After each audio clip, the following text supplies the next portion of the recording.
AP మంత్రి లోకేష్ వరద నీరు బనకచర్లకు తరలింపుపై చేసిన వ్యాఖ్యలను ఇన్ఛార్జ్ మంత్రి పొన్నం ప్రభాకర్ తీవ్రంగా ఖండించారు.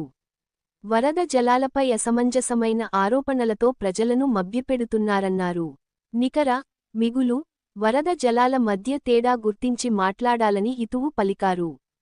తెలంగాణకు సంబంధించిన నీటి హక్కుల విషయంలో ఒక్క చుక్క నీటినైనా వదిలే ప్రసక్తే లేదని తేల్చి చెప్పారు. రాష్ట్ర ప్రయోజనాల కోసం గట్టిగా నిలబడతామన్నారు.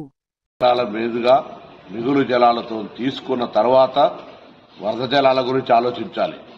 వరద జలాల లభ్యత ఈ ప్రాజెక్టులన్నీ పైన ఉండబడేటువంటి ప్రాజెక్టులు ఆ నీటి వినియోగం పూర్తి అయిన తర్వాత వరద జలాల లెక్కకు వస్తుంది. అది తెలియకుండా ప్రజలను మభ్యపెట్టి ఆంధ్రప్రదేశ్ ప్రజలను మోసం చేసే విధంగా ప్రయత్నం జరుగుతున్నటువంటి పరిస్థితి.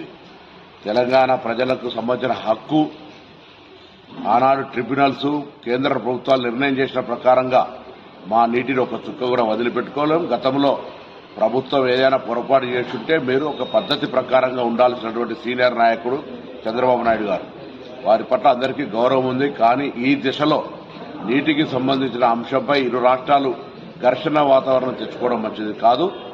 మా ప్రాజెక్టులు ఏదైతే గోదావరి మీ ప్రాజెక్టు పైన ఉన్నటువంటి పైన నీళ్లకు సంబంధించిన మా లభ్యత, నికర జలాల లభ్యత, మిగులు జలాల లభ్యత ఉపయోగించుకున్న తర్వాత వరద జలాలు సముద్రంలో కలవాలని ఎవరం కోరుకోం. సముద్రంలో కలిసే నీళ్లు మీరు వాడుకుంటే మాకు అభ్యంతరం లేదు.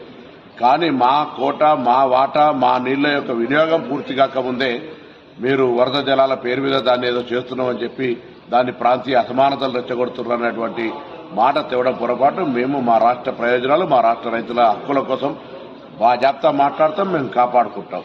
మీ రాష్ట్ర ప్రయోజనాల కోసం కాపాడుకోడు కానీ రాష్ట్ర ప్రజలను మోసం చేసే విధంగా తప్పుడు సమాచారం ఇవ్వద్దని కోరుతాం.